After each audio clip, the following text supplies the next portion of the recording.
apa kira-kira yang harus dilakukan untuk menghadapi resesi ini? Halo teman-teman, saya Ati Sri Purwanti Ningsih, CEO dan founder dari Sekolah Finansial dan KJA ASP. Video lalu saya bahas mengenai resesi dan solusi dari pemerintah dan pribadi. Kali ini saya akan bahas solusi yang bisa dilakukan oleh perusahaan. Pandemi telah menunjukkan dampak terhadap perekonomian secara luas di seluruh dunia, tak terkecuali Indonesia. Resesi adalah kata yang menakutkan untuk setiap pihak, terutama pada bidang ekonomi. Banyak yang kehilangan pekerjaan dan harus menutup bisnis mereka. Bahkan yang bertahan pun seringkali berada dalam posisi tidak pasti dan cemas tentang masa depan. Perusahaan merupakan salah satu yang terdampak dari adanya resesi ini, teman-teman. Jadi apa kira-kira yang harus dilakukan untuk menghadapi resesi ini? Yang pertama, perusahaan harus melakukan manajemen keuangan untuk mengatasi dampak dari resesi. Perusahaan dengan tingkat hutang yang tinggi sangat rentan selama resesi. Semakin banyak hutang yang perusahaan miliki, maka dana yang dibutuhkan untuk membayarnya juga semakin banyak. Ketika resesi melanda dan lebih sedikit uang masuk,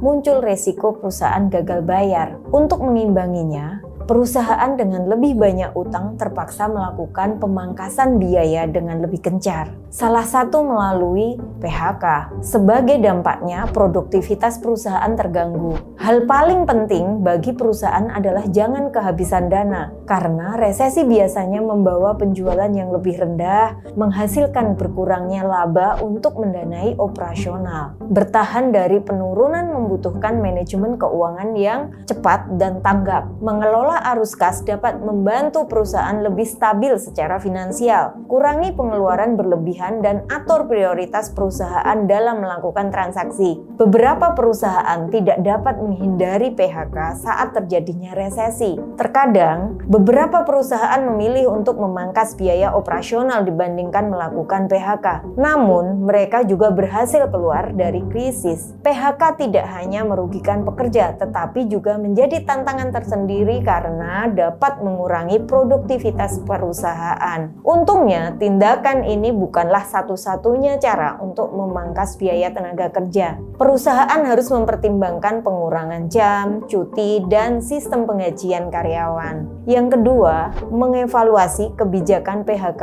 akibat resesi ekonomi. Jika perusahaan teman-teman sedang mempertimbangkan opsi PHK, coba lihat kemungkinan pilihan lain. Di beberapa bagian dunia seperti Amerika, perusahaan memberikan jam kerja yang lebih pendek sebagai alternatif dari pemberhentian kerja. Cara ini memungkinkan perusahaan yang rentan untuk mempertahankan lebih banyak tenaga kerja mereka. Yang ketiga, berinvestasi dalam teknologi. Saat terjadinya resesi, perusahaan terkadang memilih untuk tetap berada pada zona aman dan tidak mengambil banyak resiko. Ketika perusahaan teman-teman berinvestasi secara strategis dalam penawaran teknologi dan layanan yang tepat, akan cenderung unggul setelah pasar bangkit kembali.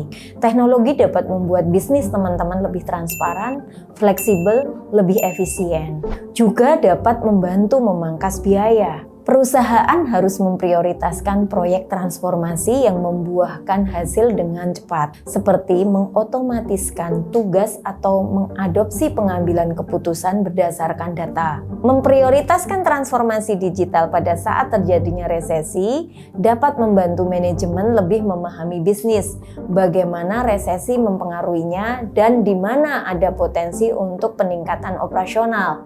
Yang keempat, bangun relasi dengan konsumen. Pelayanan yang terbaik bagi konsumen dapat mempermudah perusahaan teman-teman tetap menjalankan bisnis. Ketika konsumen puas, maka mereka akan membagikan pengalamannya kepada orang lain. Peluang untuk menghasilkan lebih banyak penjualan tanpa mengeluarkan biaya untuk menemukan pelanggan baru. Hal ini tentu saja dapat mempengaruhi perkembangan bisnis perusahaan.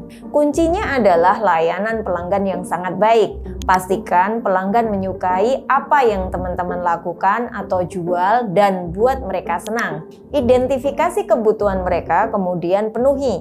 Demikian tadi solusi yang bisa saya berikan ya teman-teman. Semoga ini bermanfaat untuk para business owner untuk menghadapi kalau memang terjadi resesi 2023. Salam sehat untuk kita semua, tetap semangat dan sukses untuk kita semua.